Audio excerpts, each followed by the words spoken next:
Hello everyone and welcome to defence वाला। My name is Danish Zafar. क्या आपको आवाज आ रही है मेरी और मैं दिखाई दे रहा हूँ? अगर सब एकदम बेहतरीन है तो चीते की फुर्ती के साथ एक जय हिंद देंगे और जय हिंद के साथ शुरू करेंगे हम अपनी आज की क्लास। आ जाओ।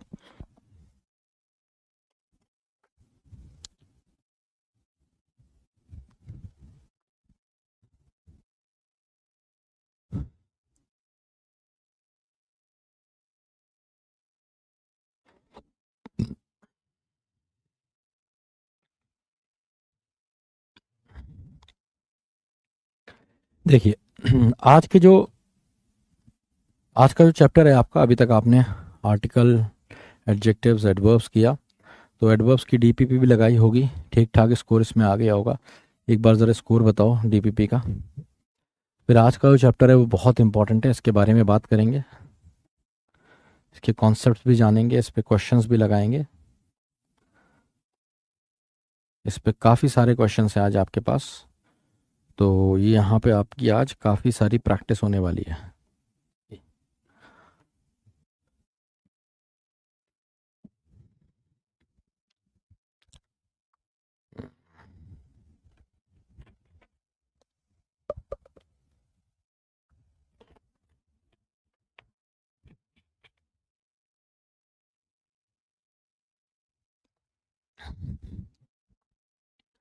ठीक है। तो ये जो चैप्टर है ना, PQRS, इससे आप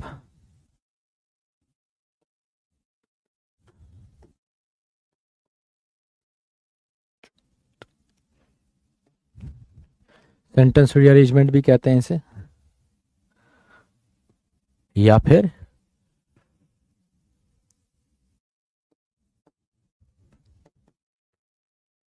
पैराजंबल भी कहते हैं। तो ये काफ़ी हद तक ऐसा टॉपिक है कि ऑलमोस्ट सारे ही कंपैरेटिव एग्जाम्स में पूछा जाता है। आप किसी भी कंपैरेटिव एग्जाम की तैयारी करेंगे, चाहे वो बैंक का कोई एग्ज़ाम हो या कोई आप कोई और गवर्नमेंट एग्ज़ाम, SSC वगैरह हो, कोई कोई क्लैरिकल का एग्ज़ाम हो, FCAT हो, या फिर डिफेंस का कोई भी एग्ज़ाम हो, अगर उसमें इंग्लिश आती है तो आपको अक्सर PQRS भी मोस्ट प्रोबेबली देखने को मिलेंगे। तो ये ऐसे क्वेश्चन है, CDS में भी आते हैं। ये ऐसे क्वेश्चन है जो आपके यहाँ बैंक के एग्ज़ाम में भी आते हैं, या आपके SSC के एग्ज़ाम में भी आते हैं, या आपके CDS, NDA सारे एग्ज़ाम्स में आने वाले क्वेश्चन हैं। तो अगर आप किसी और एग्ज़ाम की भी तैयारी कर रहे हैं, CUET वगैरह देना है आपको, तो भी आपको ये क्वेश्चंस आने ही चाहिए। These are one of the most important questions. अब बात यह है कि ये क्यों पूछे जाते हैं भाई, क्या ज़रूरत है पूछने की? तो ये इसलिए पूछे जाते हैं, ये क्वेश्चंस ये बताते हैं कि आपका बेसिकली ये टेस्ट लेते हैं रीडिंग स्किल्स का। ठीक है। अगर आप देखेंगे तो सबसे पहली क्लास में मैंने आपको एक वीडियो प्रोवाइड कराई थी जिसमें मैंने आपको एक शेड्यूल और प्लानिंग दिया था कि भैया ये शेड्यूल रहेगा NDA का, है ना, इस हिसाब से आपको तैयारी करनी है। उसकी एक प्लानिंग बताई थी कि इस प्लानिंग के तहत आपको चलना है। अगर आप ऐसे करेंगे तो बहुत बढ़िया, बहुत शानदार आपका रहेगा। ठीक है, सारी चीज़ें मैंने आपको बताई थी। तो मुझे उम्मीद है कि आपको समझ में आ गई होगी। इसी चीज़ पे आपको काम करना है। किस चीज़ पे काम करना है कि आपका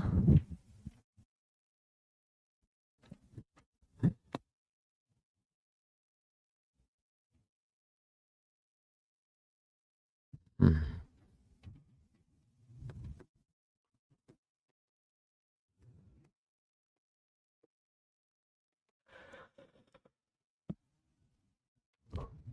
आपको एक पैराग्राफ दिया जाता है जो कि जम्बल्ड है, जिसके अंदर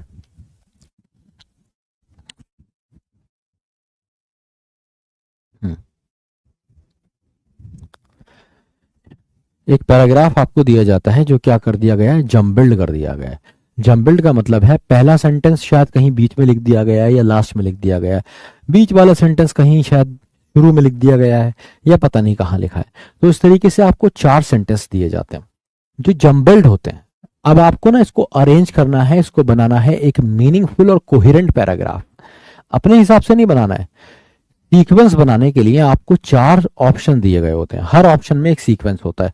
आपको बेस्ट सीक्वेंस पिक करना होता है। अब बेस्ट सीक्वेंस किस बेसिस पे सेलेक्ट करते हैं, किस बेसिस पे आप पिक करते हैं, ये सब मैं आपको आगे बताने वाला हूं। तो सबसे पहले हम बात करेंगे रीडिंग स्किल्स की। तो भाई रीडिंग स्किल्स क्या होते हैं? रीडिंग स्किल्स का मतलब है कि आपके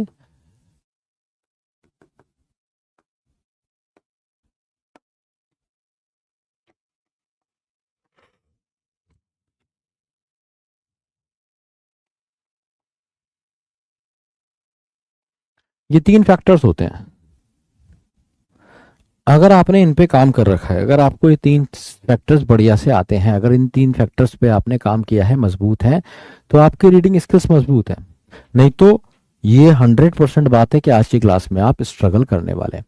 तो रीडिंग रेंज क्या होती है? रीडिंग रेंज का मतलब होता है कि आप कितना पढ़ पाते हैं। जैसे ही बड़ा पैराजम्बल आता है, आप कनेक्ट नहीं कर पाते हैं, आप ये नहीं देख पाते हैं कि क्या फ्लो चल रहा है, आप थीम से हट जाते हैं, आप टोन से हट जाते हैं, आपका माइंड डिस्ट्रैक्ट होने लगता है, आप उसको ग्रैप्स नहीं कर पाते अगर ज्यादा बड़ा पैराजम्बल है। तो ये रीडिंग रीडिंग रेंज की प्रॉब्लम है। रीडिंग मेमोरी की प्रॉब्लम है कि आप याद ही नहीं कर पा रहे हैं कि पहले सेंटेंस में उसने क्या बात कही थी। तो जब आपको याद ही नहीं रह पा रहा है, आप उसे दूसरे से कनेक्ट ही नहीं कर पाएंगे, तो आपकी रीडिंग मेमोरी में भी प्रॉब्लम है।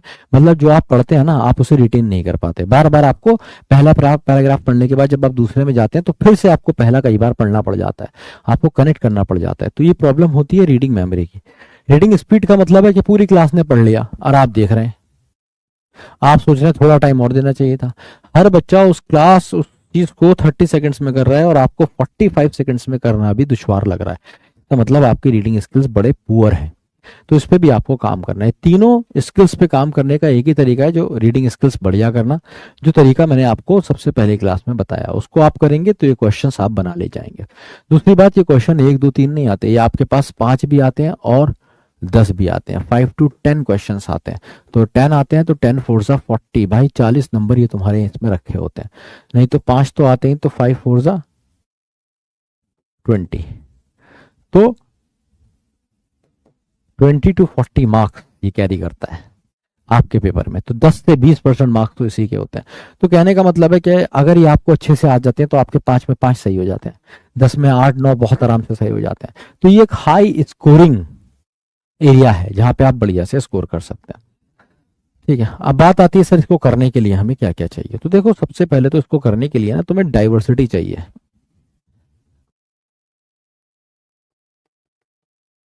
Diversity in reading. Diversity in reading का मतलब है भाई, इनमें से कोई होगा तुम्हारा हिस्ट्री बेस, कोई होगा पॉलिटी बेस, कोई होगा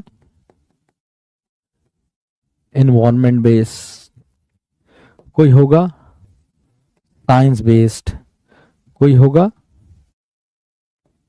लिटरेचर बेस्ड, कोई सोसाइटी, है ना, कोई टेक्नोलॉजी, कोई इकोनॉमी। तो भाई किसी भी टॉपिक से रिलेटेड आ सकता है आपके पास। और मजेदार बात यह है कि अगर मान लीजिए कि आपको कोई अंदाजा ही नहीं है इकोनॉमी के बारे में, या फिर मान लीजिए कि आपका जो नॉलेज है हिस्ट्री का वो ऑलमोस्ट एकदम जीरो है, आपको यह भी नहीं पता कि वर्ल्ड वॉर 2 कब हुई थी, वर्ल्ड वॉर 1 कब हुई थी, देश कब आजाद हुआ था, उसमें भी आप कंफ्यूज हो जाते हैं, 1950 था 1947 था। ठीक है, अगर बहुत ही पुअर है तो आपको ऑब्वियसली दिक्कत होने वाली है इसमें। तो जो भी सब्जेक्ट आपका पुअर होगा उससे रिलेटेड आपके ये PQRS आ जाते हैं। अब 5 आते हैं, तो भाई 5 आते हैं तो 5 अलग अलग टॉपिक पे होते हैं अक्सर। और इसलिए आपको रीडिंग डाइवर्सिटी करना पड़ेगा। बेहतर होगा कि आपको थोड़ा बहुत पता हो, ताकि आप आगे की चीजों को सुंदरता से कर पाए। अच्छा भाई, अब अगली बात क्या है? अगली बात यह है कि सर मैं इनको करूं कैसे? मेरे को समझ में आ गया, इनको करने के लिए जो टूल चाहिए वो सबसे पहले तो रीडिंग स्किल्स चाहिए। दूसरी चीज मैं ये भी समझ गया कि मुझे डाइवर्सिटी में रीडिंग करनी होगी। तो अगर ये दोनों चीजें मैंने कर ली हैं, what is the next thing I have to do if I want to crack parajumbles? तो क्या करना है? तो सबसे पहले आपको क्या करना है, सबसे पहले एक पैराजम्बल आप मेरे साथ लगा लीजिए, तो आपको बढ़िया अंदाजा हो जाएगा। तो ये क्वेश्चन है, ठीक है, एक बार जरा फटाफट, बहुत आसान क्वेश्चन है, बहुत आसान क्वेश्चन, 30 सेकंड में लग जाएगा। पोल देखेंगे तो नहीं लगेगा, पोल नहीं देखना है, पोल देखे बिना लगा दीजिए। क्वेश्चन से हम सारे कॉन्सेप्ट समझेंगे।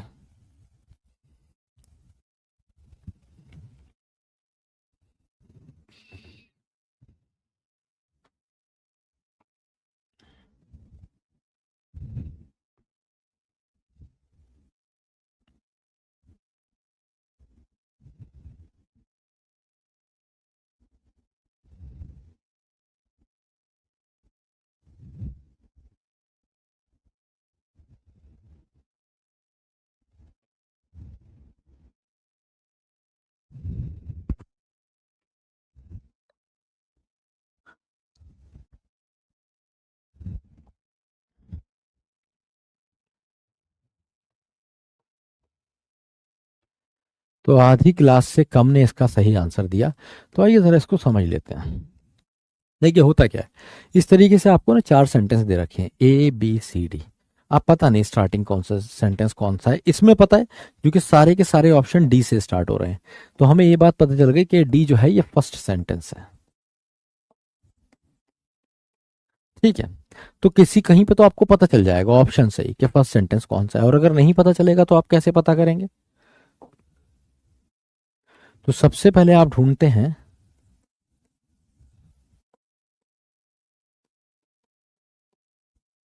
First sentence. तो फर्स्ट सेंटेंस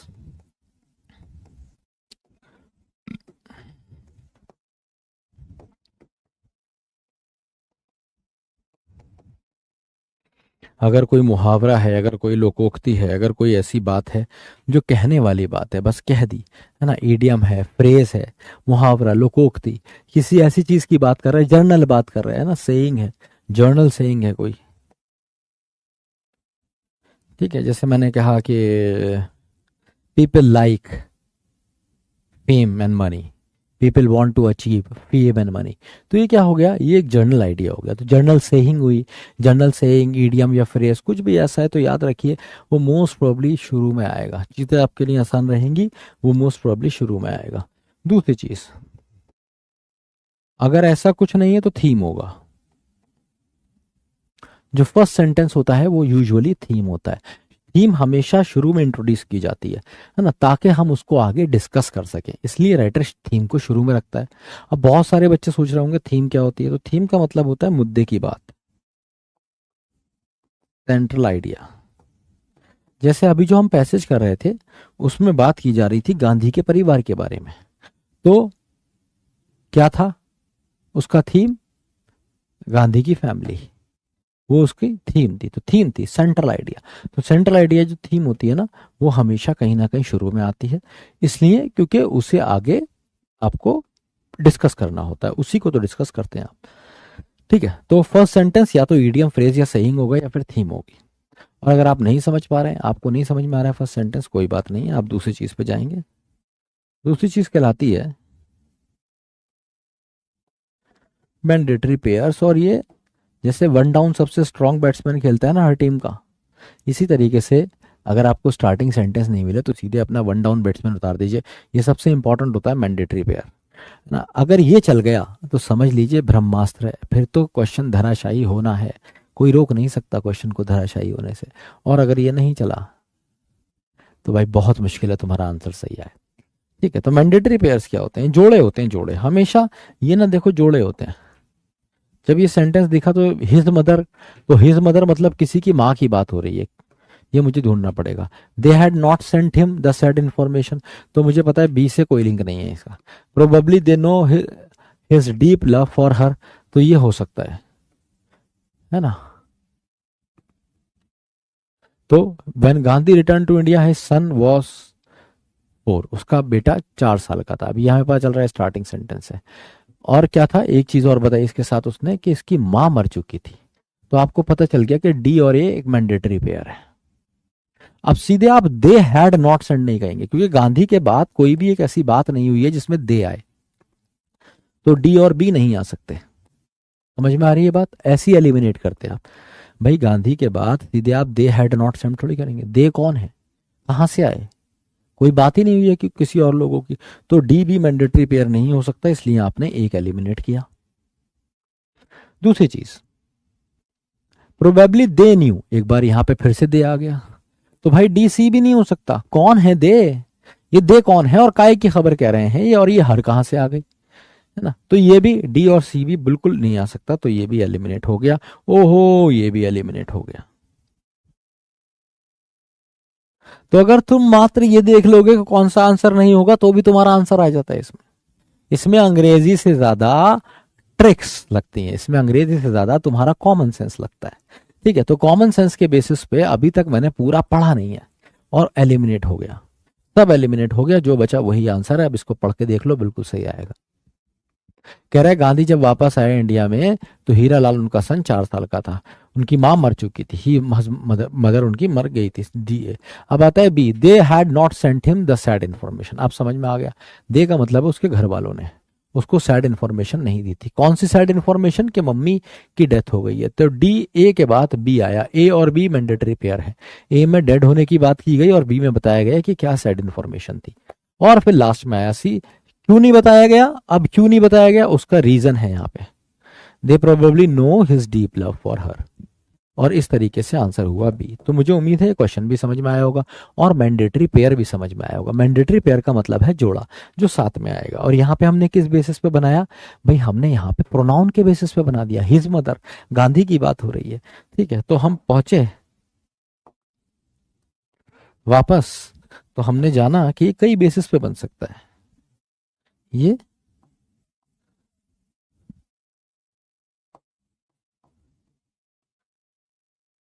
ग्रामर बेस्ड हो सकते हैं मैंडेटरी पेयर, है ना, जिसमें आप प्रोनाउन ढूंढ सकते हैं, कोई कंजंक्शन ढूंढ सकते हैं, टेंस देख सकते हैं, सब्जेक्ट वर्ब अग्रीमेंट के बेसिस पे भी आपका आंसर आ सकता है। तो ग्रामर में बहुत सारे फैक्टर्स होते हैं। सबसे ज्यादा जो आपकी हेल्प करेंगे वो प्रोनाउंस और कंजंक्शंस करेंगे, ठीक है, सबसे ज्यादा कॉमन होते हैं। बिना प्रोनाउन कंजंक्शन के सेंटेंस बनाना बड़ा मुश्किल रहता है। तो प्रोनाउन और कंजंक्शंस बड़ी हेल्प करते हैं आपको मैंडेटरी पेयर बनाने में। और मान लीजिए कहीं ग्रामर से आपको कोई मदद नहीं मिल रही है तो आप क्या करेंगे? आप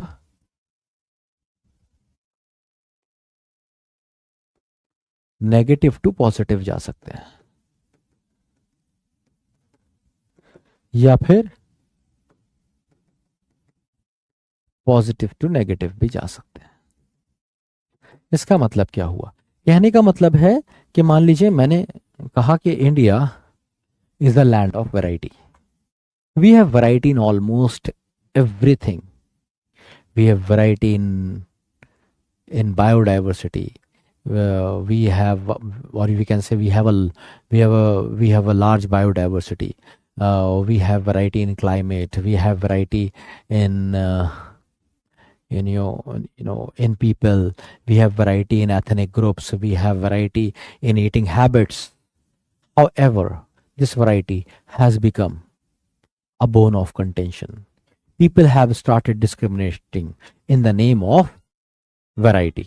तो यहां पे क्या बात हो गई जरा सोचो ना। यहां पे मैंने पहले नेगेटिव बात करी और मैंने पहले सारे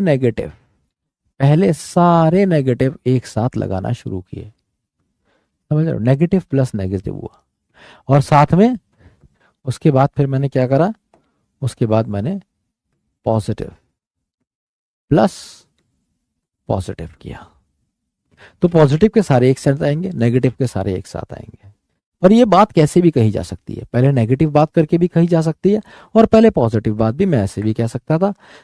इस बार मैंने पहले पॉजिटिव बात कही थी कि India is a land of variety. We have variety in almost everything. देखिए, we have variety in food, we have variety in culture, we have variety in religions, we have variety in skin complexions and we have variety almost in eating habits. तो ये क्या हो गया? ये हुआ positive idea. पहले मैंने सारी चीजें पॉजिटिव की बात करी, है ना, पॉजिटिव प्लस पॉजिटिव गया। और जब पॉजिटिव बातें खत्म हुई तो फिर नेगेटिव बातें शुरू हुई। तो मैंने कहा however this variety has become a bone of contention, है ना। इस वैरायटी क्या बन गई है? झगड़े की झोपड़ी बन गई है। लोगों ने भेदभाव करना शुरू कर दिया है ना, in the name of variety. तो ये क्या हो गया? नेगेटिव नेगेटिव साथ में आया। तो राइटर कैसे भी जा सकता है, पहले नेगेटिव बातें भी बोल सकता है या पॉजिटिव बातें भी बोल सकता है, या फिर पहले नेगेटिव भी बोल सकता है या पॉजिटिव भी बोल, मतलब कुछ भी पहले बोल सकता है वो, ठीक है। बट एक बात तय रहेगी कि पॉजिटिव प्लस पॉजिटिव और नेगेटिव प्लस नेगेटिव हर केस में। तो ये होता है पॉजिटिव टू नेगेटिव। अगर मान लो पॉजिटिव नेगेटिव कुछ ऐसा है नहीं तो तुम देख सकते हो जर्नल टू स्पेसिफिक,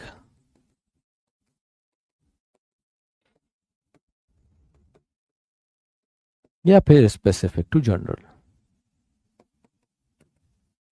अब इसका क्या मतलब है? जर्नल टू स्पेसिफिक का मतलब है, मैंने कहा India is a very corrupt country. We do not have a single department to which we can call is not corrupt.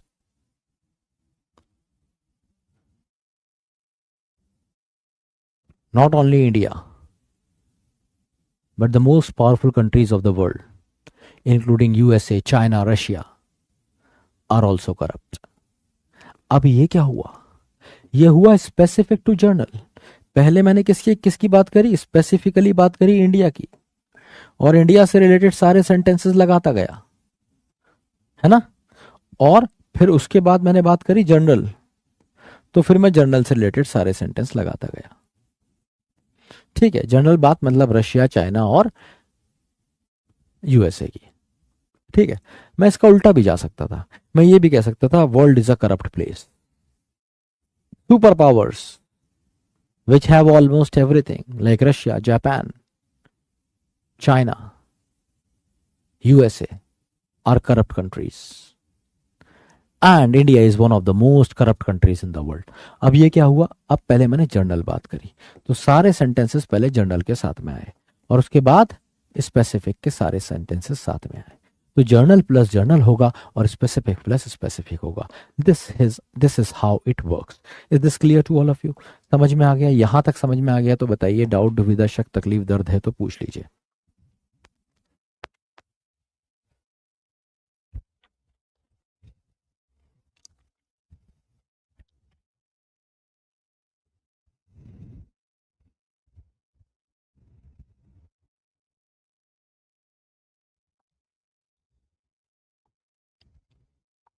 That's great.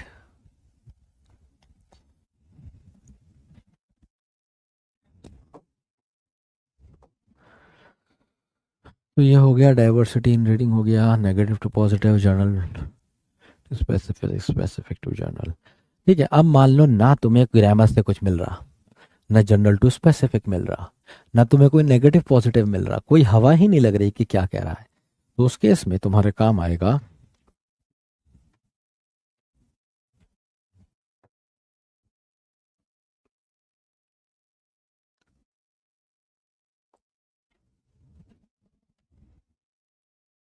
अच्छा, इसमें एक चीज और लिखो.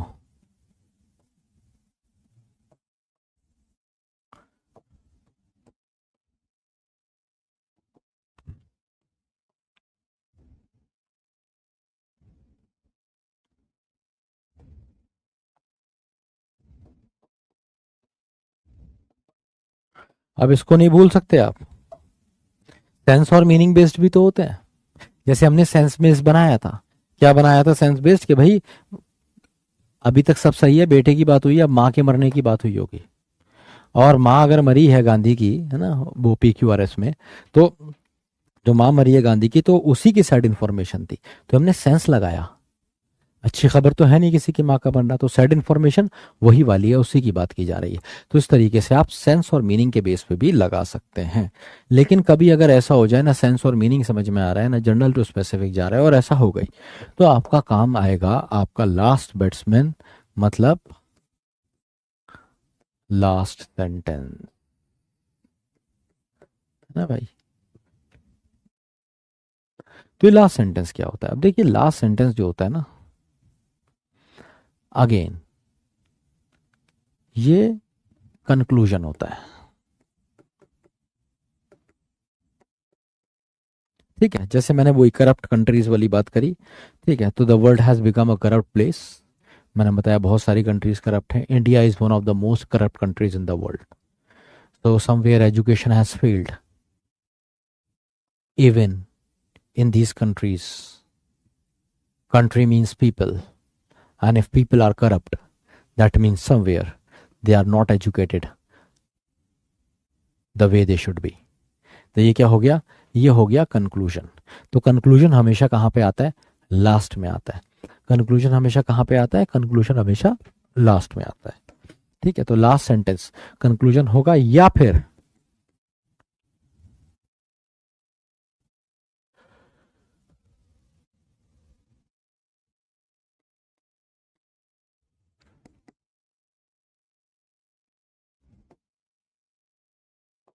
कभी कभी ना जरूरी नहीं है कि थीम के लिए ही कंक्लूजन का इस्तेमाल हो. कभी कभी जरूरी नहीं है कि थीम के लिए ही कंक्लूजन का इस्तेमाल हो, वो सॉरी इसका ईडियम फ्रेज या जनरल सेइंग का इस्तेमाल हो, ये कंक्लूजन का भी तो काम कर सकते हैं।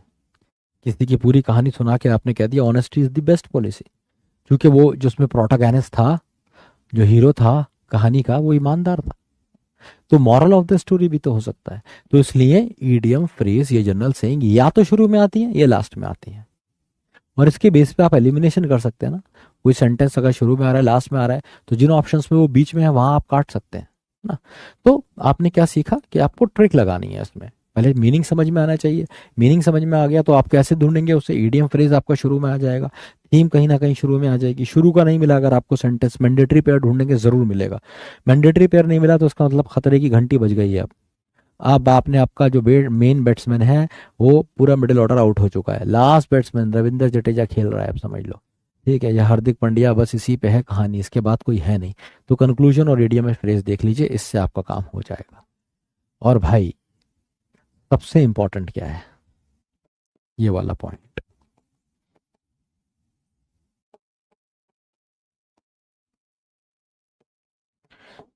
इसीलिए इसे कैपिटल लेटर में लिख रहा हूं, एलिमिनेशन। आपको हमेशा ये देखना है कि कौन सा आंसर नहीं हो सकता, बस मैं बता रहा हूं, कभी सिलेक्शन नहीं करना है।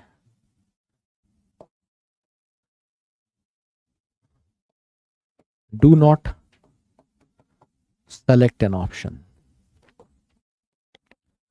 Just eliminated. ठीक है, ये बात याद रखिए। तुम्हें ये नहीं देखना है कौन सा आंसर होगा, तुम्हें ये देखना है कौन सा आंसर नहीं होगा, बस। और जीवन में भी यही करना होता है, इतनी सारी चीजें होती हैं करने के लिए, जब नहीं समझ में आया ना कि क्या करना है, तो ये देखो कि हाँ नहीं करना है, जो जो नहीं करना है उसे काटते जाओ, जो लास्ट में बचेगा अल्टीमेटली वही तुम्हारे पास चॉइस है, वही तुम्हारा ऑप्शन है, उसी के साथ तुम्हें जाना चाहिए। सेम तुम्हें यहाँ पे करना है, काटते रहो, जो लास्ट में बचेगा अपने आप परफेक्ट आंसर होगा। ठीक है, तो इस तरीके से आपको चलना है।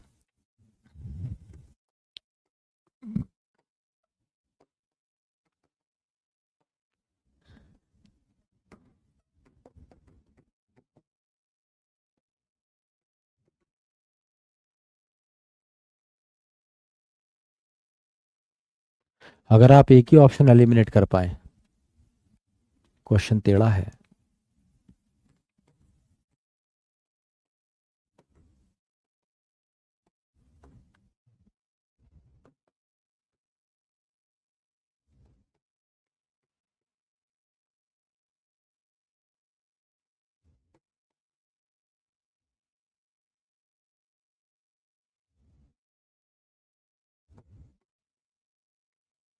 अगर आपने दो ऑप्शन एलिमिनेट कर दिए तो क्वेश्चन डुएबल, अब आप इसे कर सकते हैं, दो ही तो हैं, थोड़ा दिमाग लगा लो, मुश्किल होती है पर इन दो में डुएबल बन जाता है क्वेश्चन।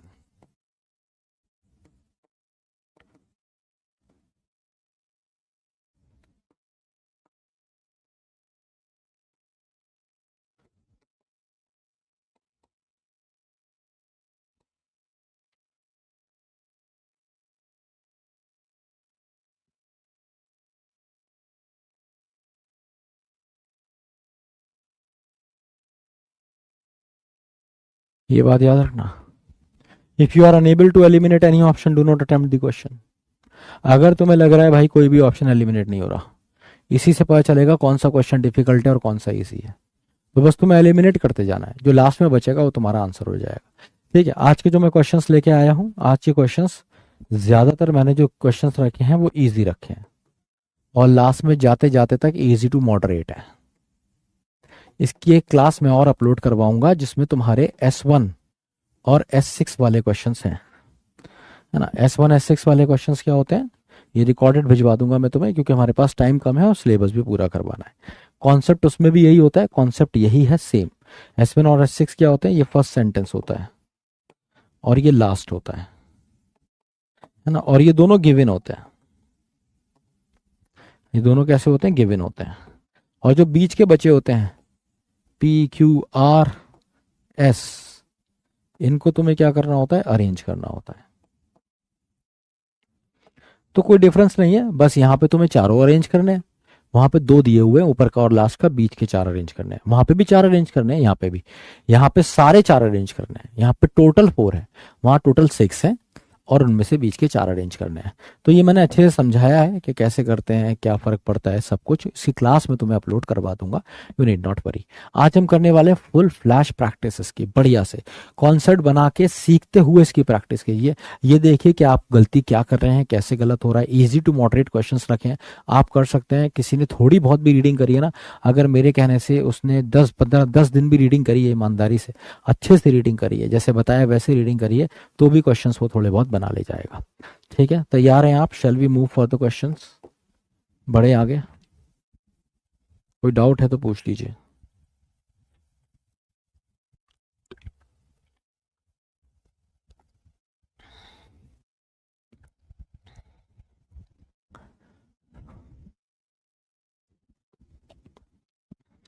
चलिए तो, अच्छा 45 सेकंड का पोल दें या 30 सेकंड का, ये बताओ। 30 सेकंड वाले ए लगा देना, मतलब यस कर देना। 45 सेकंड्स वाले नो कर देना। मैं पोल दे रहा हूं, ठीक है? अगर आप 30 सेकंड्स चाहते हैं तो यस कर दीजिए, और अगर 45 सेकंड्स चाहते हैं तो नो कर दीजिए। जनता के हिसाब से चल लेंगे हम।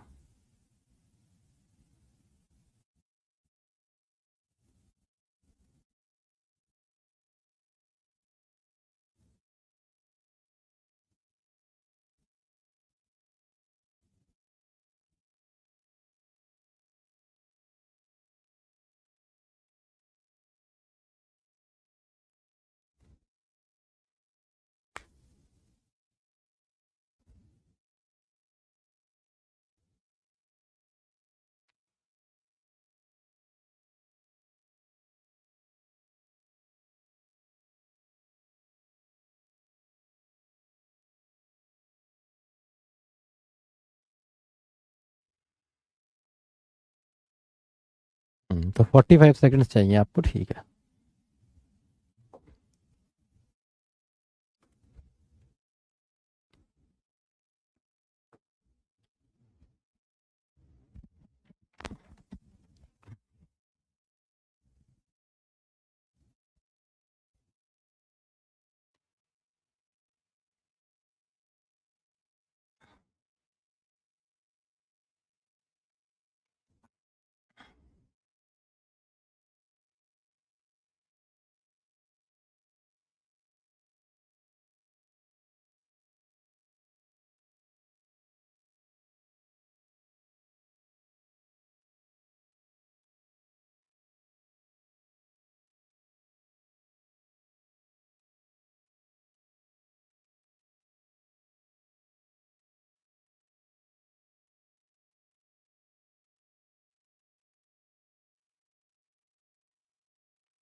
हम्म, 45 सेकंड लेके भी तुमने क्या उखाड़ लिया? देखो बहुत आसान क्वेश्चन था ये। यहाँ पे इट और इट, तो इससे तो सेंटेंस स्टार्ट होगा नहीं, ना ए से होगा ना डी से होगा, तो कहीं दे भी नहीं रखा, कोई बात नहीं। अब ये दोनों थीम जैसे लग रहे हैं, man work together for a cause और पर्पस, लेकिन इस चीज की बात आगे कहीं हुई ही नहीं है।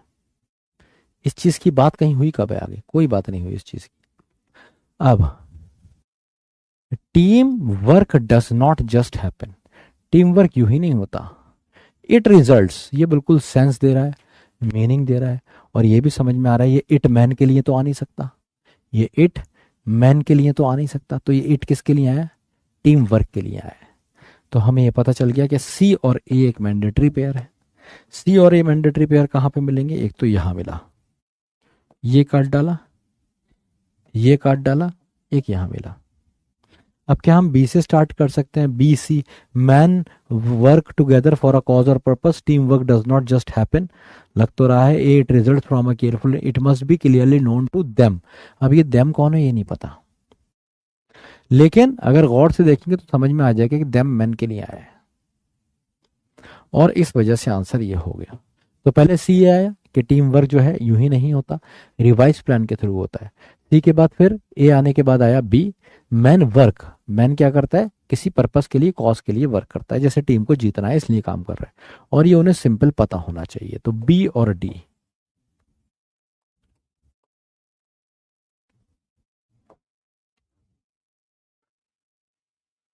चलो नेक्स्ट क्वेश्चन।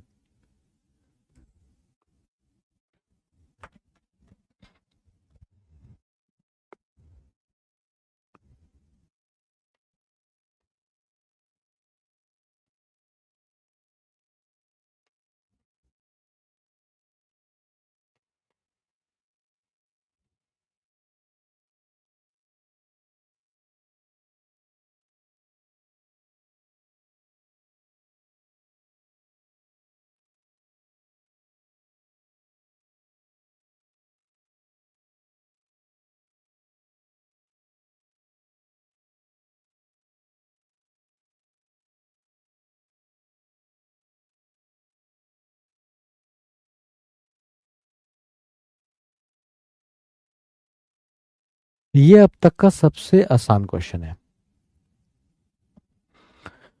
ठीक है। ये अब तक का सबसे आसान क्वेश्चन है, क्योंकि सीधा सा आंसर आ रहा है, बी के अलावा और किसी से स्टार्टिंग नहीं हो सकती है, और वो सीधा सीधा दिया हुआ है, ठीक है। तो इसमें मुझे उम्मीद है कोई प्रॉब्लम ही नहीं होगी, सबसे आसान था ये। Next question.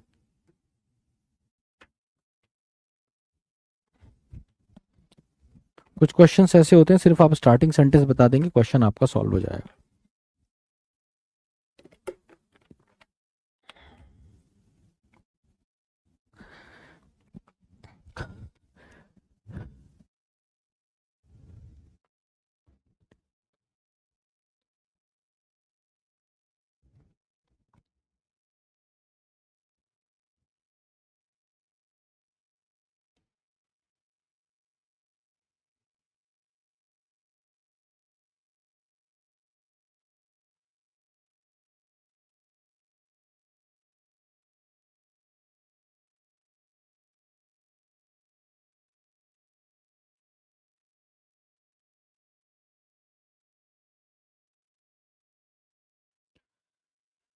अब देखो यहाँ पे बी के अलावा कोई और स्टार्टिंग नहीं हो सकती, तो ये दोनों एलिमिनेट हो गए, क्योंकि मिस्टर मैनी यही नाउन है, ही उसी के लिए यूज हुआ है। He agreed to my proposal, और प्रपोजल क्या था, रिगार्डिंग इन्वेस्टिंग, तो डी और सी मैंडेटरी पेयर हुआ। प्रपोजल क्या था कि 10,000 रुपये मेरी फॉर्म में इन्वेस्ट कर दो, तो डी सी आपको यहाँ भी मिले, डी सी यहाँ भी मिले, बी स्टार्टिंग, बी स्टार्टिंग। ए को देखना है, 10,000 रुपये की बात थी, वो ये वाला पैसा उसके पास कहाँ से आया था, यहाँ से आया था, तो सी के बाद ए आएगा, तो सी के बाद ए आएगा, तो आंसर डी हो जाएगा, ठीक है। मैनी जो एक इनोसेंट आदमी थे, अग्री हो गए प्रपोजल से रिगार्डिंग इन्वेस्टिंग, कि इन्वेस्ट कर देंगे पैसा, और वो मनी उनके पास कहाँ से आया था, अंकल से आया था। बिल्कुल सही है, D is the correct answer.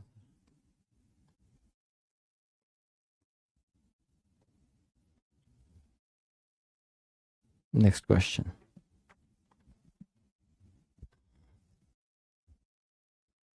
पोल नहीं देखना है, पोल देखोगे क्वेश्चन गलत हो जाएगा।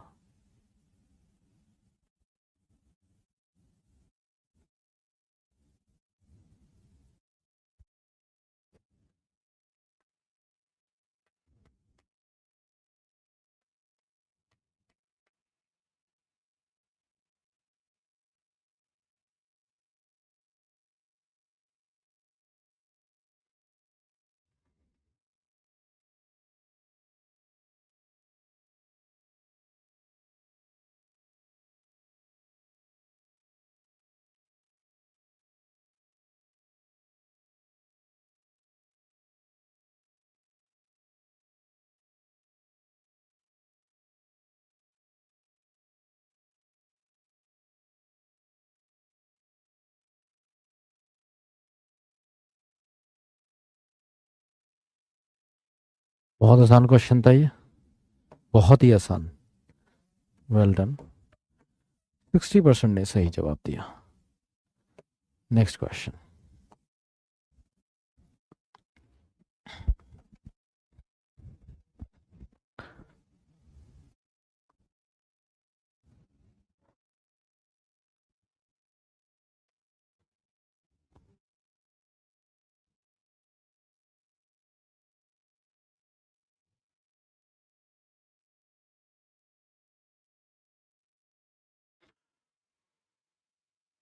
अब ये अच्छा क्वेश्चन है भाई।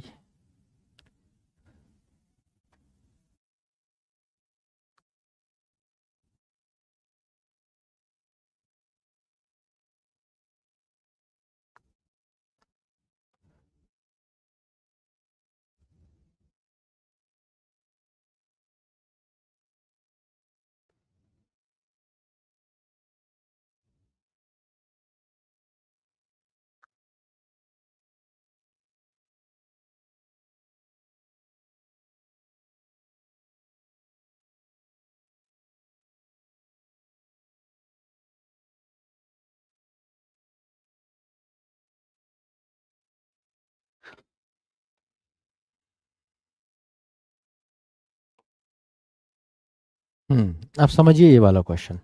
देखिए यहाँ पे कंफ्यूजन ये था कि मैं सी से स्टार्ट करूँ या डी से, बट वी, वी पहले आएगा बाद में गोपाल आएगा।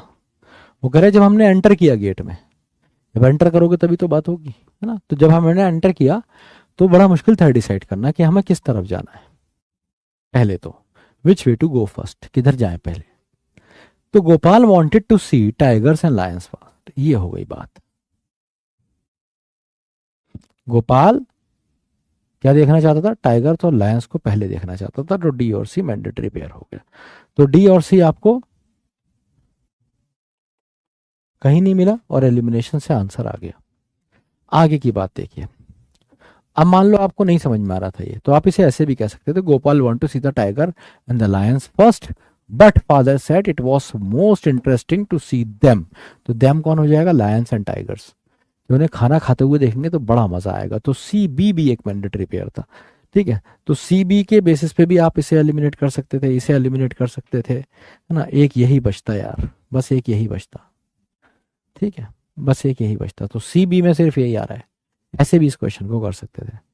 अब फेड की बात हुई, बीइंग फेड, तो एक मैंडेटरी पेयर और आया, बी और ए, जो क्या कह रहा है, but father said it was most interesting, तो देवर जनरली फेड, तो उनको दोपहर में खिलाया जाता था खाना, खाने देखेंगे और खाते हुए देखेंगे और दोपहर में खिलाया जाता था। तो बी और ए मैंडेटरी पेयर है, उस बेसिस पे भी आप इन दोनों में फाइट कर सकते थे, तो आपको समझ में आ जाता अल्टीमेटली आंसर बी होगा। ठीक है, चलो। अब यहाँ आगे बढ़ने से पहले थोड़े टफ क्वेश्चंस है। ये बताओ समझ में आ रहा है, थोड़ा कॉन्फिडेंस आ रहा है, कर पा रहे हो थोड़े थोड़े।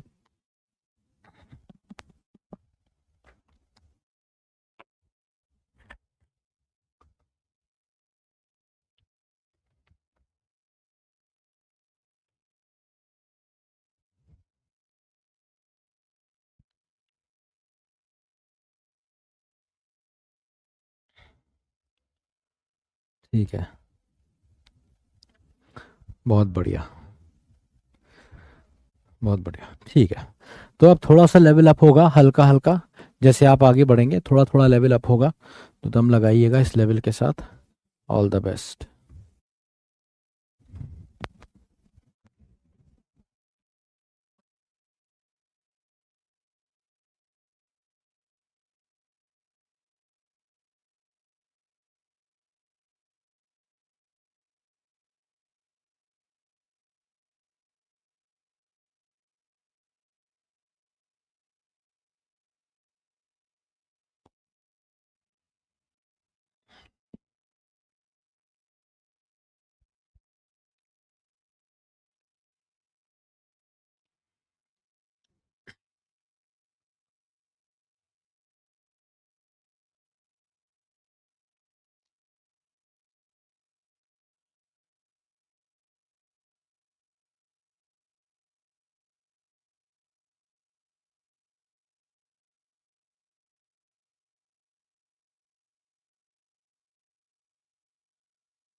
है मजा? ठीक हो अब इसे कैसे हुआ, देखो भाई, यहाँ पे देखो ये है ईडियम फ्रेज जैसा, सेइंग जैसा, यह है मुद्दे की बात, थीम। हम अक्सर कहते हैं कि एक person is known by the person is known by the company he keeps. इसलिए मैं भी अक्सर जब तुमसे गुस्सा होता हूँ तो मैं तुमसे ये बोलता हूँ ये लोग कहाँ से आते हैं। तो तुम्हारे लिए ना कंपनी, आपके लिए कंपनी बहुत ज्यादा मैटर करती है। आपके लिए कंपनी बहुत ही ज्यादा मैटर करती है कि आपकी कंपनी कैसी है। ठीक है, तो person is known by the company he keeps, तो क्यू से स्टार्टिंग होगी काफी स्ट्रांगली। अब पहले हम ये देखते हैं कहाँ कहाँ से स्टार्टिंग नहीं हो सकती है। अब विजिट्स टू होली प्लेस, कौन visits to holy place are considered good because the good thoughts of the holy play people gather there and the insuring vibration definitely affect one in a positive fashion. तो ये अजीब सी बात है, बीच की बात है, इसलिए इससे स्टार्टिंग नहीं हो सकती। ऐसा आप काट दीजिए। अच्छा, ये देखो साथ में जा रहे हैं, ये क्या कह रहा है, the violent can be made काम, एक जो वॉयलेंट है उसको ठंडा किया जा सकता है ना, अगर कोई आदमी वॉयलेंट है, क्योंकि कंपनी पे एग्ज्यूडिंग, एग्ज्यूडिंग का मतलब होता है बाहर निकालना उसके अंदर से, excluding thought of love and compassion. ठीक है, तो हमें पता चला क्यू आर मैंडेटरी पेयर है, तो क्यू आर हमने देखा हमें यही मिला, और हमें क्यू आर कहीं मिल नहीं रहा, एक यहाँ मिला। ठीक है, एक और एलिमिनेट हो गया, अब हमारे पास दो बचे। पी से स्टार्टिंग हो सकती थी, बट ना हमें एक मैंडेटरी पेयर मिला। मैंडेटरी पेयर है कि आप होली प्लेसेस पे जाइए, उनको अच्छा मानिए, क्योंकि वहाँ पे गुड थॉट्स होते हैं, लोगों के होली पिलाते हैं वहाँ पे इकट्ठे होते हैं, और ensuing vibration definitely affect one in a positive fashion. तो जब क्या होता है वाइब्रेशंस निकलती हैं तो कहीं ना कहीं पॉजिटिव, सबको अच्छा देख के तुम्हें भी अच्छा फील होता है, ये वाली बात है। और इन्हीं वाइब्रेशंस की बात इसने यहाँ पे करी। एक सेंसिटिव माइंड जो होता है ना, जब वाइब्रेशन निकलेंगी एब्जॉर्ब कर लेगा उन वाइब्रेशंस को, है ना, emanating from the thought of the people it associated with. ठीक है, तो यहाँ से थॉट निकली, वहाँ एब्जॉर्ब हो गई, तो एस और पी मैंडेटरी पेयर हुआ, और इस बेसिस पे हमने आंसर लगाया B. Is this clear to all of you? समझ में आ गया क्वेश्चन तो बता दीजिए, डाउट है तो पूछ लीजिए, अगला करेंगे। This clear to all of you? समझ में आया है तो बताइए, डाउट है तो पूछ लीजिए।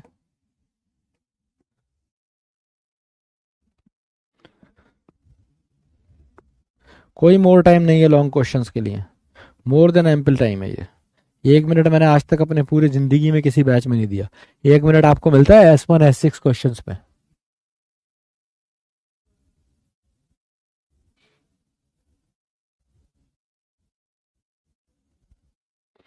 अबे बड़े रोतलू बच्चे हो भाई तुम। लो, 1 मिनट का टाइम लो।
क्या उखाड़ा भाई तुमने 1 मिनट लेके, फिर पटकी खाई?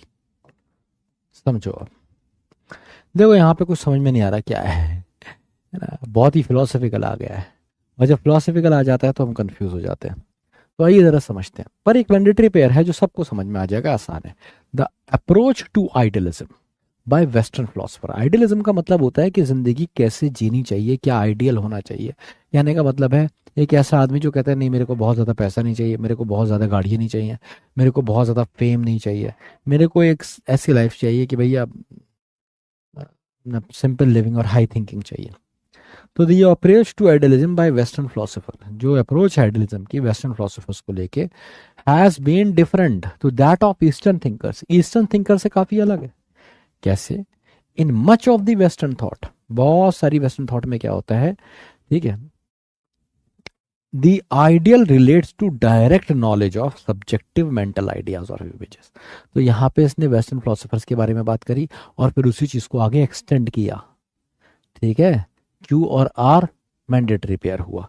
क्यू आर में ढूंढने निकला तो मुझे क्यू आर यहां नहीं मिला, क्यू आर यहां नहीं मिला, क्यू आर कहीं नहीं मिल रहा, एक ही जगह मिला।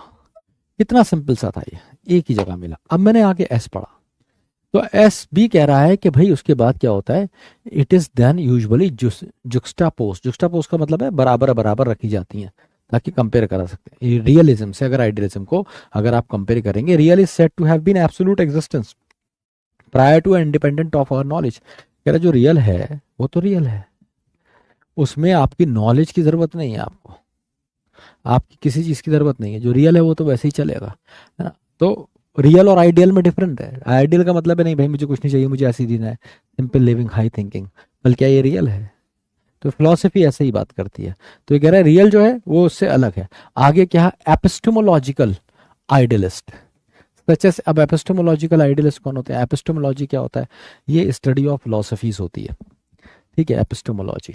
सच एस कांट, है ना, ये एक फिलोसोफर का नाम है, can't might insist that the only things which can be directly known for certain are ideas, जो सीधे जानी जा सकती है वो आइडियाज हैं। ठीक है, तो यहाँ पे ये इससे भी कनेक्ट कर रहा है। तो आपका एस और पी भी मैंडेटरी पेयर है, तो आंसर हो जाएगा डी, और कोई नहीं आ सकता। क्लियर है तो बताइए, डाउट है तो पूछिए, फटाफट आगे बढ़ेंगे।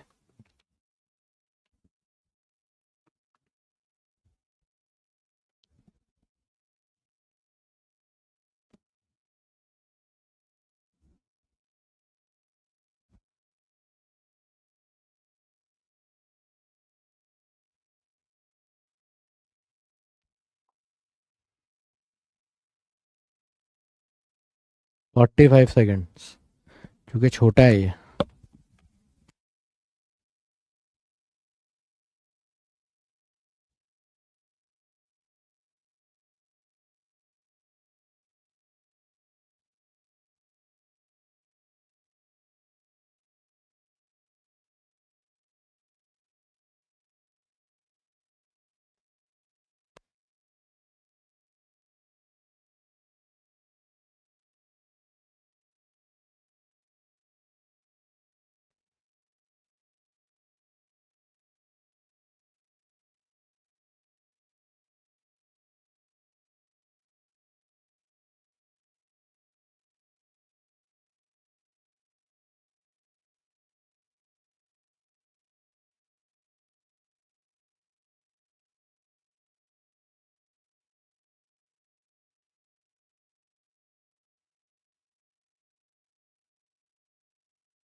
अब देखो यहाँ क्या होता है, if all the requirements of the villages are satisfied there by itself then the peasants will. हाँ सही है, हो सकता है। Let us consider the village art. अब देखो क्यू से स्टार्टिंग नहीं हो सकती, सीधे लेट अस कंसीडर, किस चीज के लिए कंसीडर करें ये हमें नहीं पता है, तो क्यू से स्टार्टिंग नहीं हो सकती, एक कट गया। This will also provide employment, तो दिस कौन है हमें नहीं पता भाई, दिस कौन है, ठीक है, आर से स्टार्टिंग कहीं है भी नहीं। हैविंग डिस्कस्ड मतलब after discussing the problems and requirements of the rural life.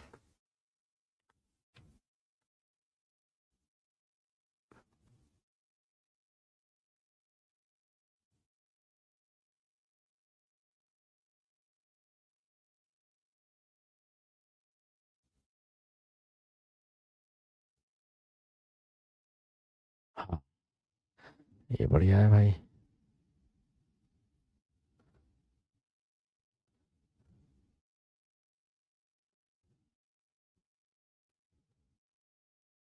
देखो आंसर हो जाएगा भाई इसमें ए। अब देखिए कैसे हुआ ए, सी नहीं हो सकता था। देखिए कैसे हुआ ए, आपने कहा हैविंग का मतलब है आफ्टर, कह रहा आओ पहले डिस्कस कर लेते हैं। आफ्टर डिस्कसिंग, डिस्कस करने के बाद सारी प्रॉब्लम और रिक्वायरमेंट है जो रूरल लाइफ की, उसे डिस्कस करने के बाद क्या होगा, late us consider the village artisans. तो जो विलेज के आर्टिशंस हैं उनको कंसीडर करते हैं, जो आर्ट वगैरह में काम करते हैं, आओ जरा उनके बारे में बात करते हैं, उनको कंसीडर करते हैं। तो एस क्यू बना मैंडेटरी पेयर, ठीक है। पहले प्रॉब्लम डिस्कस कर लो, फिर ये कर लो। अब आगे की बात क्या है, पी आ रहा है। पी कह रहा है अगर सारी रिक्वायरमेंट विलेज की सेटिस्फाई हो जाती हैं, जैसे इसने कहा था, देयर बाय इटसेल्फ अपने आप हो जाती हैं, तो जो किसान होंगे वो अपना खाली टाइम जो करेंगे वो कहीं यूटिलाइज कर सकते हैं। और ऐसा करने से क्या होगा, this will also provide employment to all the educated people of the village.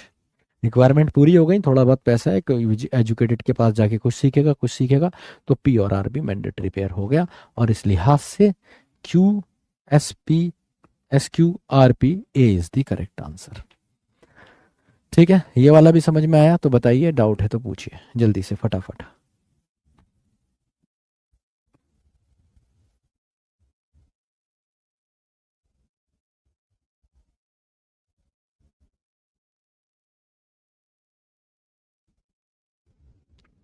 भाई मुझे समझाना भी है ना, मैं तुम्हें समझा भी रहा हूँ और इसे सॉल्व भी कर रहा हूँ। मैं सिर्फ इसे सॉल्व नहीं कर रहा, सॉल्व सॉल्व अगर करने की बात है तो चलो आओ इस क्वेश्चन को साथ में सॉल्व करते हैं। देखते हैं कितनी देर में मैं ऐसे करता हूँ, यहीं खड़े होकर सॉल्व करूंगा साइड में।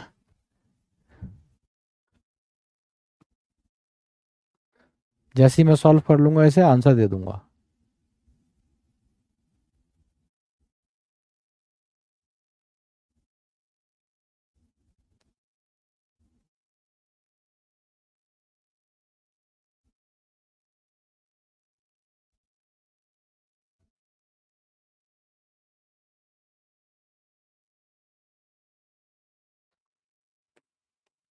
सी इज द करेक्ट आंसर। बस इतना ही टाइम चाहिए था इस क्वेश्चन को ज़्यादा से ज़्यादा करने के लिए। ठीक है, 20% आ गया। ठीक है, अब हम दोनों साथ में करेंगे क्वेश्चन को। जैसे ही मैं आंसर कर लूंगा आपको बता दूंगा। अब इसको एक्सप्लेन करेंगे, देखिए कैसे करते हैं। तो agriculture should be made compulsory, ये है मुद्दे की बात, ये है थीम। अगर ये थीम है तो कहीं ना कहीं शुरू में आएगी, तो शुरू में आपको सिर्फ यहां दिख रही है और भाई यहां दिख रही है। Agriculture should be made compulsory in higher secondary schools alternatively. ठीक है, the urban student can be taught town planning, industrial planning etcetera. ठीक है, इनको अर्बन को क्या स्टूडेंट्स को पढ़ाया जा सकता है, टाउन प्लानिंग बताई जा सकती है, इंडस्ट्रियल प्लानिंग पढ़ाई जा सकती है, सब कुछ पढ़ाया जा सकता है। ठीक है, पढ़ाने की बात हो रही है। और इसलिए कह रहा है therefore at this stage only a theoretical education for the village students would be suffice. Suffice का मतलब होता है सफिशियंट। तो कह रहा खाली थ्योरेटिकल पढ़ा दोगे उसमें भी काम हो जाएगा, है ना। तो आर और एस मैंडेटरी पेयर आ गया, थ्योरेटिकल पढ़ा दो, और फिर उसके बाद अब आ गया प्रैक्टिकल फार्मिंग जो होगी, जिसमें knowledge of fruit and vegetable farming होगी। वो क्या होगा, अब ये एक नया मुद्दा इसने शुरू करा, तो आर एस के बाद पी आया। These school need not necessarily have their own farms. Practical knowledge की बात आई तो फार्म्स की बात आई। फार्म्स की जरूरत नहीं है क्योंकि विलेज अपने आप में प्रोवाइड कर देगा बहुत सारे फार्म वगैरह, जहां पे फैसिलिटीज होंगी, कोई भी अपना खेत दे देगा। तो पी और क्यू मैंडेटरी पेयर हो गया, कहानी खत्म हो गई। सी इज द करेक्ट आंसर। समझ में आ गया?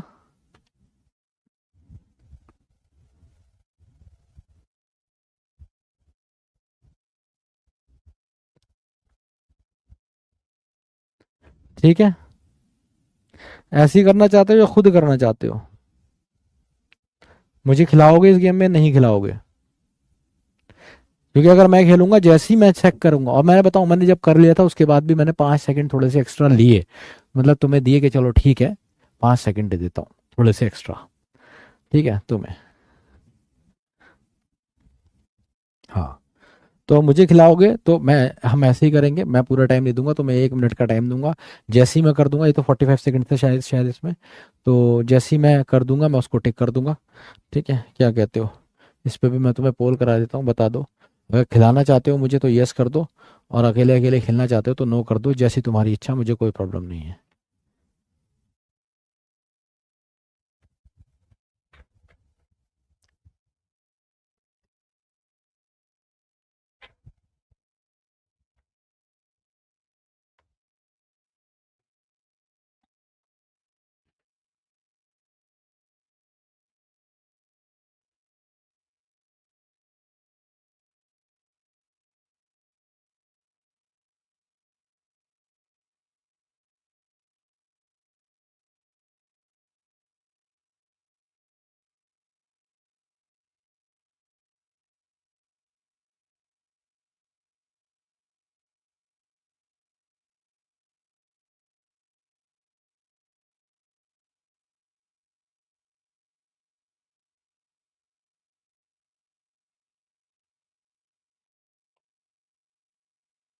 52% ने कहा है यस, तो 2%।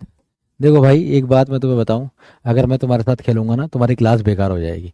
तुम जितनी देर में सॉल्व करोगे, क्योंकि मैं वैसा इंसान नहीं हुई, तो मैंने तुम्हारे साथ मजे मजे में किया है क्वेश्चन। तुम्हें अंदाजा नहीं है मैं कितनी तेज क्वेश्चन कर दूंगा। ठीक है, क्योंकि मैं संघर्ष में बहुत खतरनाक आदमी हूँ। ठीक है, अगर मोहब्बत की बात है तो मोहब्बत में मैं कत्ल हो जाऊं, लेकिन अगर बात संघर्ष की है तो भी मैं खुद को मिटा सकता हूँ। समझ रहे हो? तो मैं, अगर बात संघर्ष है और मेरे सामने ऐसा है, चैलेंज है, ये सब है, तो मैं दम लगाता हूँ, छोटे छोटे स्पोर्ट्स में भी, छोटे छोटे स्पोर्ट्स में भी। मतलब या तो ऐसे ही कि फ्रेंडली हो रहा है, कुछ मजे कर रहे हैं, कोई नहीं, बच्चे के साथ खेल रहा हूँ, टाइम काट रहा हूँ, तो कोई बात नहीं है। तो कितनी भी चोट लग जाए, कुछ हो जाए, लेकिन अगर बात संघर्ष की आ रही है और मुझे लग रहा है, तो फिर तो मैं, मेरा फिर वो रूप दूसरा होता है। ठीक है, फिर मुझे अपनी वो अरीना याद आती है। मुझे ओपोनेंट दिखता है वही, कि अगर मैं इसके मुंह पे लात नहीं मारूंगा तो ये मेरा होठ फाड़ देगा। ठीक है, and I play in that manner. तो वो अच्छा नहीं होगा तुम्हारे लिए। तुम्हारी क्लास एक ऑलरेडी तुम अपनी चरस के चक्कर में एक क्लास एडवर्ब की अपनी बर्बाद करवा चुके हो। जो समझदार बच्चे हैं वो पढ़ के आ गए विक्रांत भाई से, और ये जो बच्चे कर रहे हैं ना इस क्लास में ये सब, कि हाँ सर तुम भी खेलो, ये वही बच्चे हैं जिनको, जिनसे क्वेश्चन बन नहीं रहे हैं, जिनके 20%, 20%, 20% आ रहे हैं, ये दूसरों का भी खराब करवाएंगे, है ना? तो हम खेलेंगे, हम उस दिन खेलेंगे जब तुम सेलेक्ट हो गया होगे, तो फिर एक पूरा उस दिन पेपर निकलवा लेंगे। ठीक है, और एनडीए का कोई भी प्रीवियस ईयर या कोई भी पेपर निकलवा लेंगे, और वो तुम भी बैठना, हम भी बैठेंगे, देखते हैं कौन सबसे पहले बना दे और किसके सबसे ज़्यादा सही हो ना, तो तब कर लेंगे ये चीज़। चलो, आज कमेंट बॉक्स बंद करो, नहीं तो पता चला तुम इसको भी एडवर्ब की क्लास बना दो। लो भाई लो, ये क्वेश्चन पे तुम मेरे से, इस क्वेश्चन पे तो मैं तुमसे, तुम्हारे साथ वैसे ही ना खेलूं बैक। इसलिए इसलिए जन्म हुआ है मेरा, ये क्वेश्चन खेलूंगा मैं तुम्हारे साथ। पर ये मुझे लाना इसलिए पड़ा क्योंकि प्रीवियस ईयर है।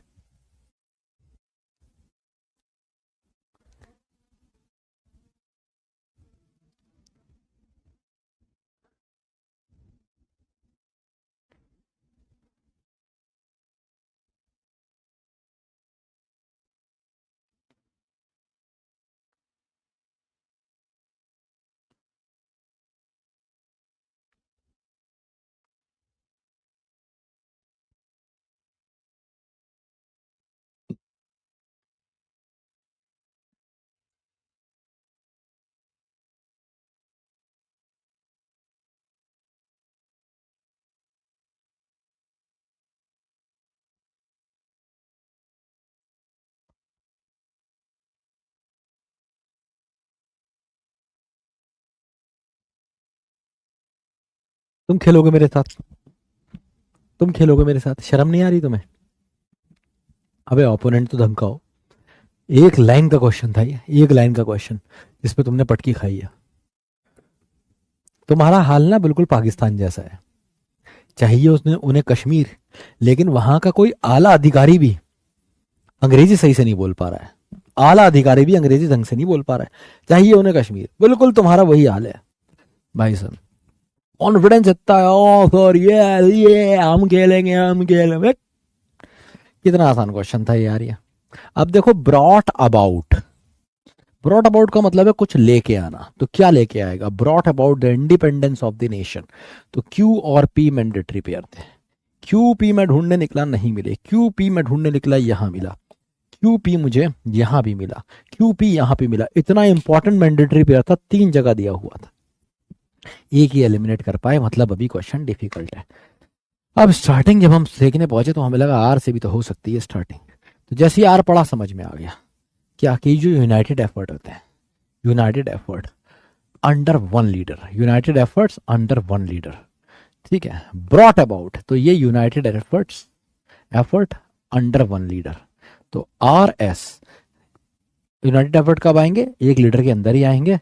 आर एस और फिर आ गया क्यों, ब्रॉट अबाउट, ये क्या लेके आए, जब हमने यूनाइटेड एफर्ट्स करे, सबने मिलके दम लगाया, एक लीडर के अंडर में आए, है ना, तो उससे क्या हुआ, भारत देश को आजादी मिली। Answer is D.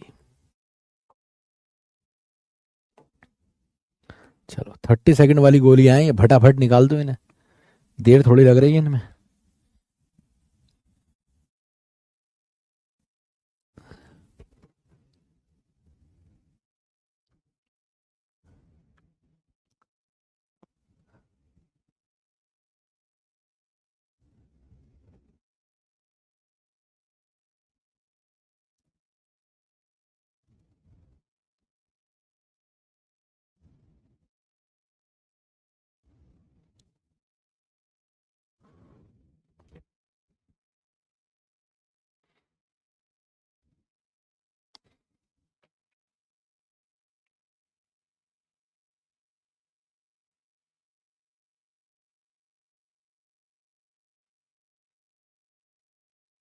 तीन बार कर लिया मैंने इसे, इतना आसान क्वेश्चन था ये, ठीक है।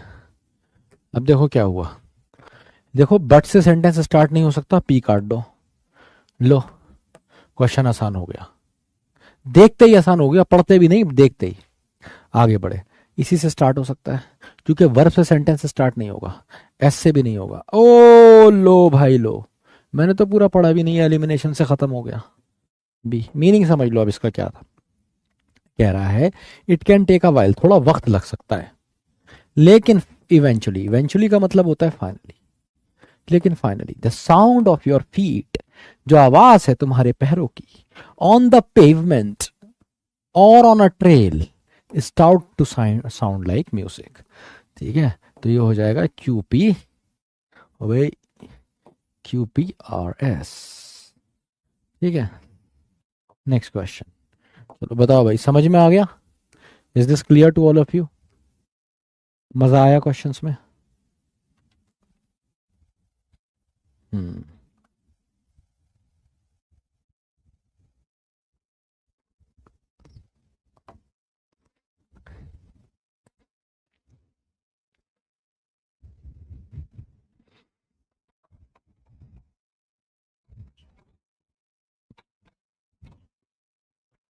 एक बार जरा देखते हैं यहीं पे विनर, क्योंकि विनर तो यहीं घोषित होगा। रीडिंग बेस्ड, तो शारदक शर्मा वर्मा 10, और अमृता धनावड़े 10, तो इन दोनों ने 10-10 स्कोर करा है 12 में से। बाकी गीतांशी के 9, अंश के 9, तनुष 9, सिमरन 9, रितेश, प्रिशा, शिवम और दृष्टि 8, विच इज फाइन स्कोर।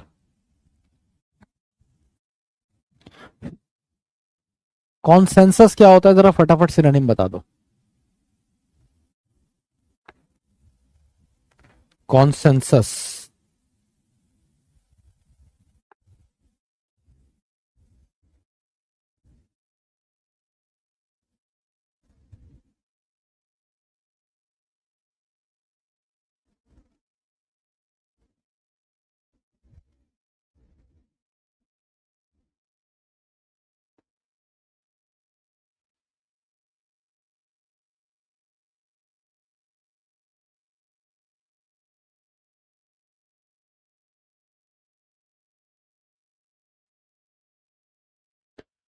तो कॉन्सेंसस का मतलब होता है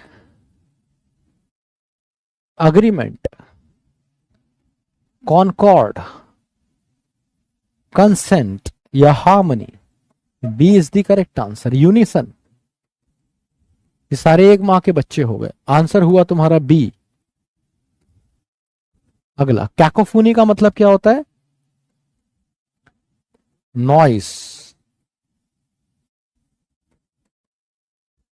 ऑब्स्टिपैरस, रॉकवस, या लाउड, कुछ चुपता हुआ कान में, है ना, कैकोफोनी। ट्यूमल्ट, अप्रोर, मेहम, हाहाकार, केओस, डिसऑर्डर। क्लेमोर, क्लेमोर भी अगेन लाउड होता है, कैकोफोनी। जो आंसर हुआ बी। और टन की आवाज आती है, क्लेमोर बोलते हैं। एक वो है ना, ड्रू मैकेंटायर एक रेसलर है, वो क्लेमोर किक मारता है। What is फैमिश्ड?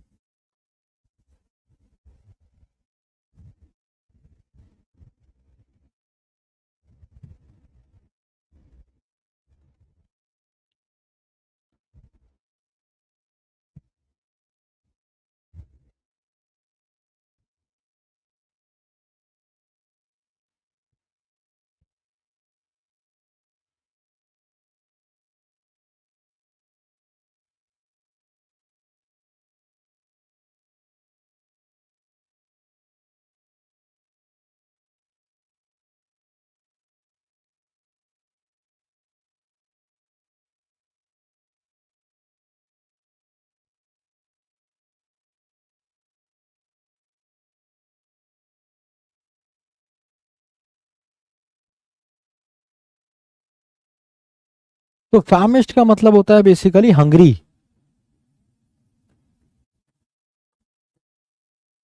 starved, underfed,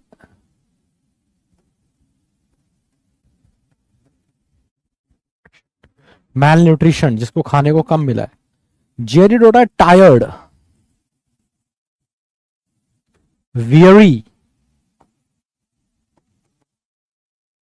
फैटिग्ड,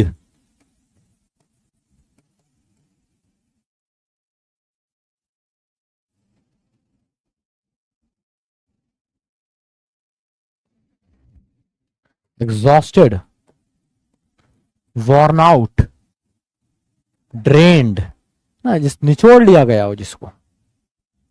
satiated is satisfied, gratified, complacent. और स्टार्व्ड का मैं आपको बता ही चुका हूं।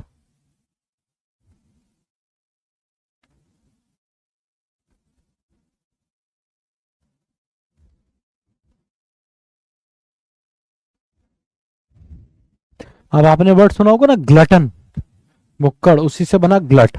ग्लट का मतलब होता है किसी चीज का ज्यादा होना, एक्सेसिव, सरप्लस, सुपरफ्लुअस, रिडंडेंट, ये सारे एक्सेसिव होते हैं। तो आंसर हुआ आपका डी। बहुत सारे सिनोनिम मिल गए, नोट कर लीजिए और आगे बढ़िए।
तो थ्रैशिंग इज बैशिंग, किसी को पीट देना।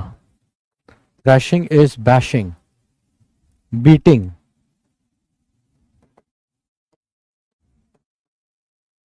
Torment, torture, trepidation. अच्छा, एडिफिस का मतलब होता है कंस्ट्रक्शन, कोई बिल्डिंग, कोई स्ट्रक्चर, प्रीमाइस, है ना। तो कोई प्रीमाइसेस, स्ट्रक्चर, बिल्डिंग, ये सब आता है। Fabrication is again pre fabrication, synonym है ऐसी चीज का ये, कंस्ट्रक्शन। और कॉन्टोर का मतलब होता है आउटलाइन, किसी चीज की आउटलाइन, शेप कह सकते हो।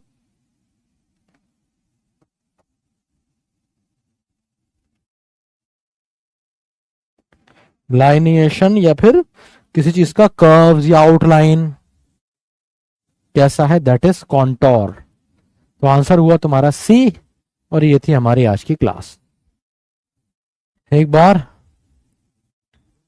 देखते हैं how much time are we left with. एक तो बड़े छचोरे बच्चे हैं, क्लास का बच्चा बहुत छचोरा है यार। चलो, आहा, शी सिंग्स, तो सिंग्स क्या है, वर्ब, तो एडवर्ब होना चाहिए, ब्यूटिफुली। आंसर हो जाएगा ए, है ना, वर्ब के लिए एडवर्ब।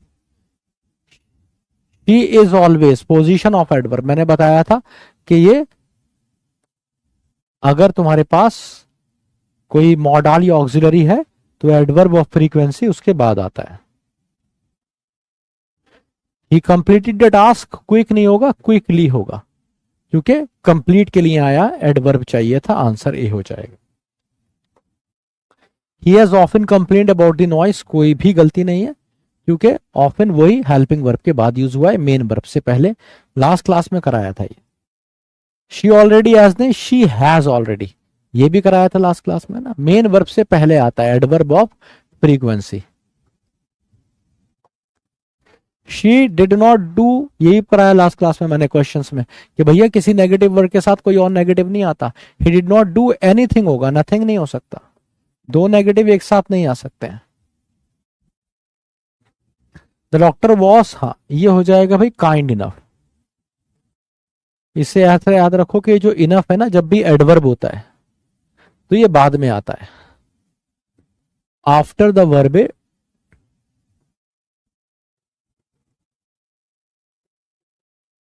मॉडिफाइज। जैसे आपने कहा ऑनेस्ट, स्ट्रॉन्ग, पावरफुल, रिच, तो ये सारे एडजेक्टिव हैं। तो जब भी आप इनफ लगाएंगे तो उसके बाद में लगाएंगे, क्यों, क्योंकि ये एडवर्ब है, after the word it modifies. लेकिन जब इनफ हो जाएगा एडजेक्टिव तो ये आएगा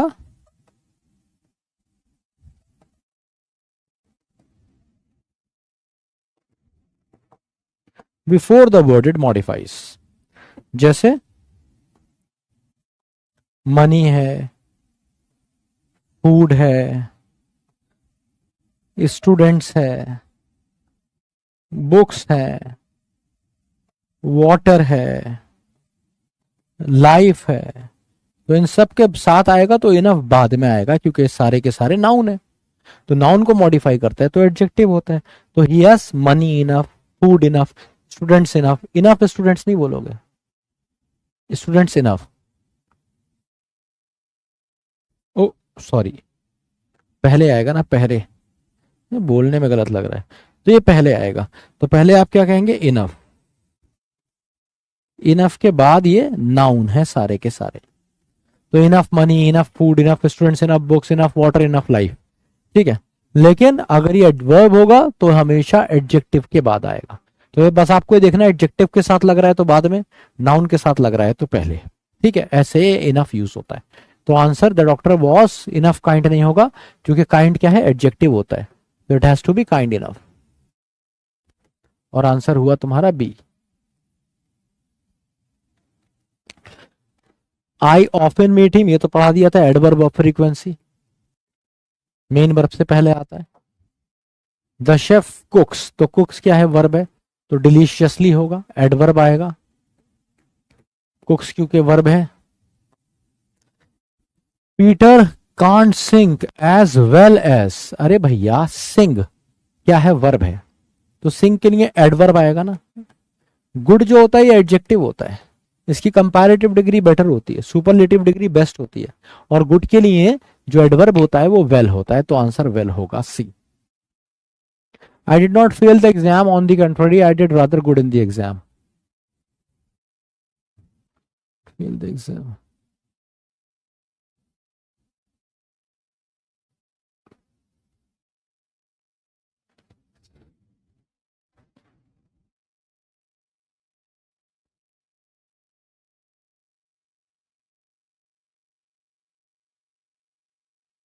कोई गलती नहीं लग रही इसमें। I did not fail the exam on the contrary I did rather good in the exam, कोई गलती नहीं है।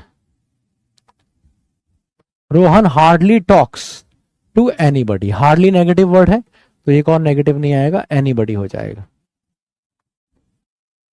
दिस हार्डली अर्न, हार्डली मतलब मुश्किल से कमाई हुई, हार्ड वन मुश्किल से जीती हुई लिबर्टी, आजादी। हार्डली वन, हार्डली का मतलब है ना के बराबर जीती हुई। If you lend Mohan a pen he will lend it to someone else, and never you will, ऐसे क्यों लिखोगे, एंड यू विल नेवर लिखोगे ना, एडवर्ब ऑफ फ्रीक्वेंसी है, मॉडल के बाद आएगा। The crucial point to be discussed at the meeting is how to implement the policy well, ये तो मेरी ही कंटेंट का क्वेश्चन है, तो आंसर हो जाएगा सी, वेल यहां पे आएगा, कल कराया था आपको क्लास में ये क्वेश्चन। ऑपोजिट बताना है, तो डिनाउंस का मतलब होता है रिजेक्ट कर देना, तो कमेंडेड का मतलब क्या होता है, प्रेस करना, प्रेस ना, डिनाउंस आलोचना, प्रेस। ऐसी मॉन्यूमेंटल, जबरदस्त, enormous, memorable, striking, unimpressive is the correct answer, क्योंकि उल्टा है इसका, अनइम्प्रेसिव, मॉन्यूमेंटल इंप्रेसिव। कंसील्ड छुपा हुआ, रिवील्ड खुला हुआ, सिंपल, कितना आसान क्वेश्चन थे वोकैब के। क्रेविंग का मतलब होता है किसी चीज की चाहत मन में, तो उल्टा क्या हो जाएगा, डिसलाइक, डिस्कंफर्ट नहीं होगा। ऑब्सक्योर धुंधला होता है, तो ऑब्वियस या क्लियर या certain is the correct answer. तो आज आपने मेरे साथ क्या सीखा, आज आपने मेरे साथ PQRS सीखे, जिसपे आपने क्वेश्चंस भी लगाए, और मेरी इंतजा है आपसे कि अगर आप इसको और बढ़िया करना चाहते हैं तो आप विक्रांत या शक्ति बैच से क्वेश्चंस लगा सकते हैं। ठीक है, आपकी बढ़िया तैयारी हो जाएगी, यहां से क्वेश्चंस लगा लीजिए। बाकी शेड्यूल लगाते रहिए, रीडिंग करते रहिए, अभी भी आपके पास 2 महीने हैं, रीडिंग कर ली तो बहुत कुछ सीख जाएंगे, बहुत बढ़िया हो जाएगा सब। सोशल मीडिया हैंडल्स पे आप हमें यहाँ फॉलो कर सकते हैं, और इसके लिए SSB की प्रिपरेशन के लिए इसको स्कैन कर सकते हैं। किसी का कोई डाउट, दुविधा, शक, तकलीफ, दर्द, खाज हो तो पूछ लीजिए, नहीं तो ND नो डाउट लिख दीजिए।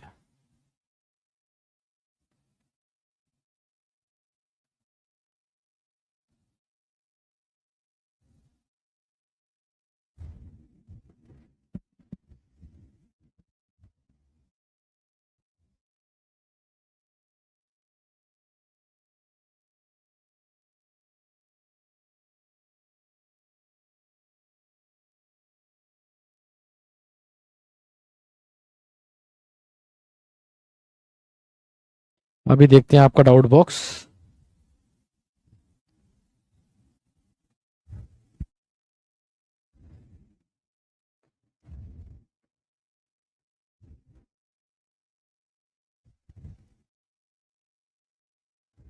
रादर गुड आया है, विच इज रॉन्ग।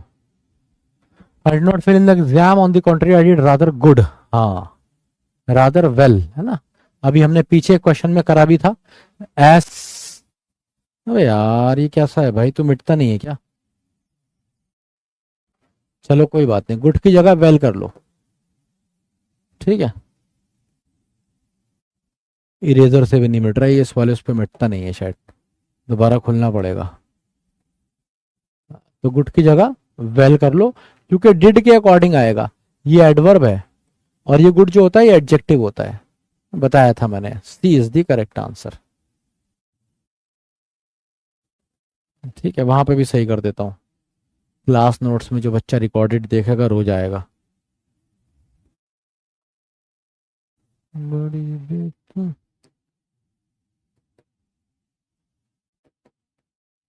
वेल हो जाएगा डिड के अकॉर्डिंग, क्योंकि ये एडवर्ब चाहिए, तो आंसर हो जाएगा सी। और देखें कोई है अच्छा डाउट।